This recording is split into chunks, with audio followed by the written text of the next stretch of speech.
Salut à tous, c'est Mister Théo. Aujourd'hui, on se retrouve pour une nouvelle vidéo. Aujourd'hui, on va parler de l'épisode 3 de la saison 2 de The Mandalorian. Alors, bon, cet épisode, il était, ma foi, dans l'ensemble très très bon. Alors, du coup, avant de commencer cette review de l'épisode 3, j'aimerais revenir sur l'épisode 2 parce que du coup, j'avais pas fait de vidéo. Parce que j'ai vu l'épisode très très tard. En fait, je l'ai vu dimanche soir parce que j'avais totalement zappé qu'il y avait un épisode qui sortait. Mais donc du coup, j'ai pas fait de review. Mais donc du coup, je voulais dire. Alors du coup, j'avais dit sur Insta que j'avais pas aimé cet épisode. Mais c'est pas que je l'ai pas aimé parce qu'il était mauvais ou parce qu'il était. En fait, c'est juste qu'il avait pas trop d'originalité là où tous les autres épisodes de la série avaient de l'originalité. Par exemple, la série nous fait découvrir d'autres horizons sur d'autres planètes, etc., etc. Mais en fait, là vraiment, on n'a pas trop. Enfin, on a découvert juste un morceau de glace d'une planète. On n'a pas découvert de planète. Et on a juste. Enfin, voilà, le méchant entre guillemets de l'épisode, c'était des araignées, quoi. Donc, c'était pas non plus très recherché là où. Enfin, par exemple, là, il y a Darksaber. Voilà, on a des pistes assez intéressantes. Mais au final, là, vraiment, on a. L'épisode 2 avait eu pas de choses très intéressantes. Là où par contre l'épisode 3, j'ai trouvé qu'il était très très intéressant parce que du coup on clôture toute cette partie avec au final Mandalorian qui voilà il a fait naître entre guillemets une petite ouais les grenouilles quoi voilà.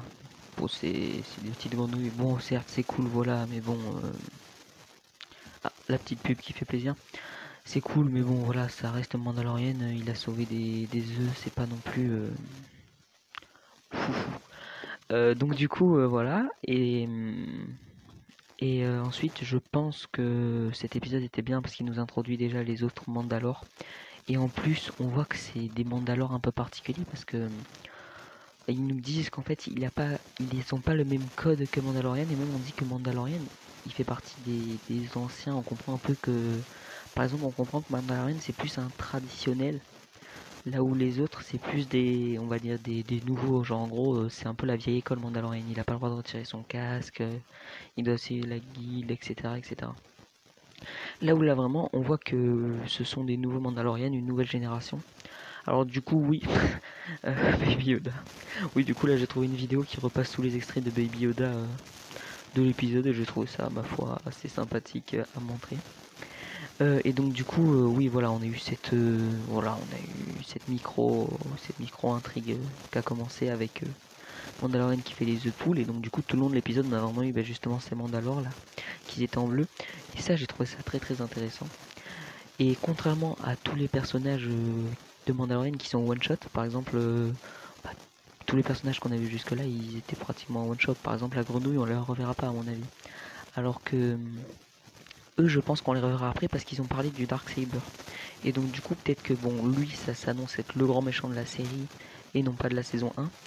Donc du coup, peut-être que oui, on va pouvoir revoir ces personnages parce que du coup, ils ont des intrigues liées parce qu'on a le Darksaber avec Mandalorian et tout, mais on a aussi les nouveaux Mandalores bleus là qu'ils ont du coup entre guillemets volé enfin non pas entre guillemets, ils l'ont volé le Darksaber, ils ont détourné le vaisseau et tout. Donc c'est là où c'est intéressant. Peut-être qu'on va les revoir. Après, concernant l'épisode, il n'y a pas trop eu de scène d'action. Enfin, si, vers la fin au vaisseau, mais vraiment, l'épisode, enfin, là où l'épisode 2, par exemple, où il y avait eu beaucoup d'action, cet épisode-là, il y a eu beaucoup moins d'action, vraiment. Enfin, il y en a eu, allez, 10 minutes d'action. Encore, je suis même pas sûr. Mais bon, l'action était quand même bien chargée, donc c'était quand même assez cool. Après, du coup, bon voilà, on a eu ce début avec les marchands pirates, etc., etc. Alors, j'ai pas trop compris à quoi ils servaient vraiment, parce que dans l'intrigue scénaristique, bon, certes, ils ont fait repérer les Mandaloriennes. Enfin, du coup, le Mandalorian a repéré les autres Mandaloriennes bleus. Mais ils ont pas plus d'intérêt que ça, vraiment, les pirates. Après, ouais, bon, ils ont fait une Sodomore avec Bioda, mais bon, même si personne n'y croyait, bien entendu.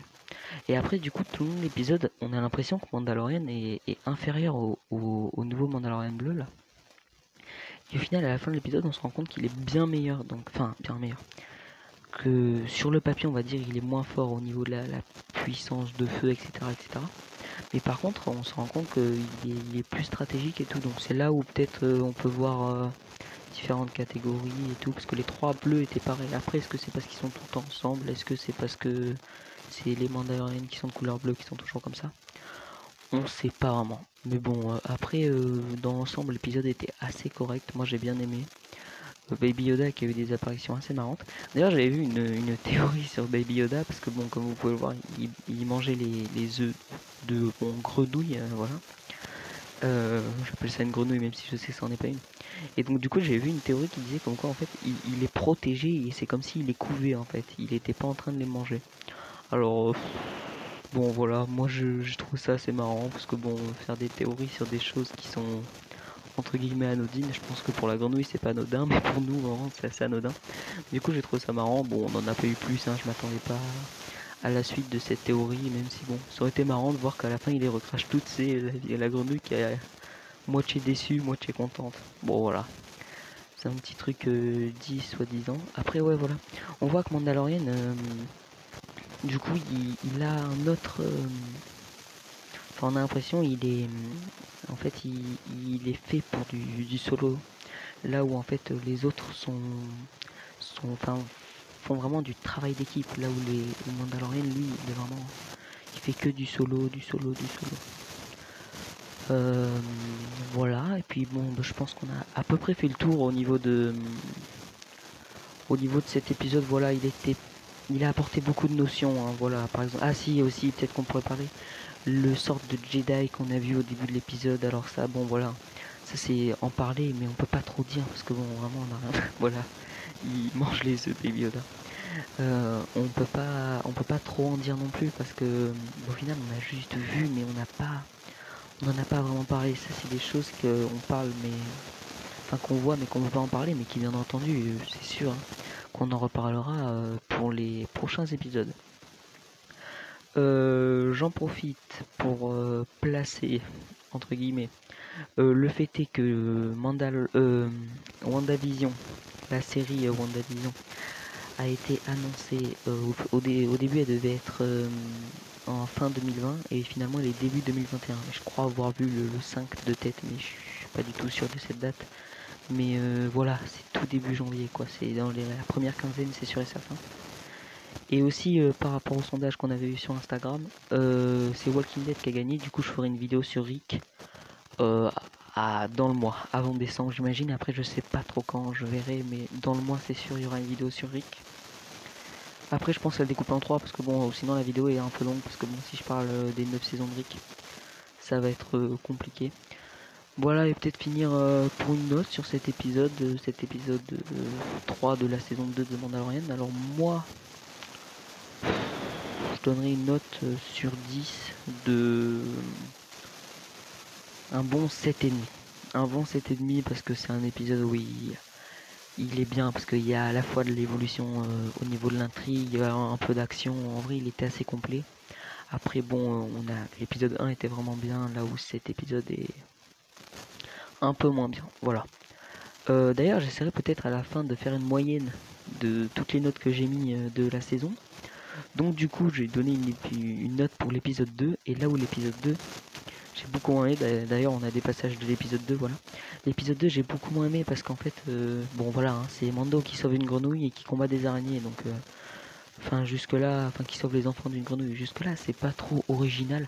Après l'épisode en soi était bien, hein, voilà, j'ai pris du plaisir à le regarder et tout, mais c'est juste que Mandalorian nous habitue à des choses très très très très hors du commun. Même si on est dans l'univers Star Wars, on reste détaché des Jedi, de tout ce qu'on se connaît et tout. Mais là, voilà, là c'était quelque chose vraiment de banal, même si au final, même si c'est banal, ça suffit à nous faire accrocher. Du moins moi, ça m'a bien fait m'accrocher. Cette liaison, je pense, je suis pas sûr vraiment. Ça m'a bien fait accrocher. Donc du coup voilà, c'est la fin de cette vidéo. Voilà, clôture sur une grenouille et Baby Yoda. Si cette vidéo vous a plu, bah écoutez, n'hésitez pas à me le faire savoir. Puis je vous dis à très très vite pour de nouvelles vidéos. Au revoir tout le monde.